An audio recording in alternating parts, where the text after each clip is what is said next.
Count, write the numbers and add. Children, here we have 1, 2, 3. 3 apples. And here we have only 1 apple. Now we have to find the total number of apples. Now let's start the counting of apples again.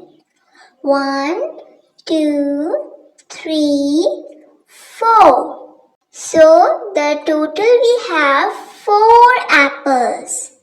The second example is, children, here we have 1, 2, 3 and 4 candles. And here we have 1, 2, 3. 3 candles. Now we have to find the total number of candles.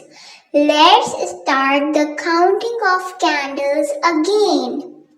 1, 2, 3, 4, 5, 6 and 7. So the total we have 7 candles.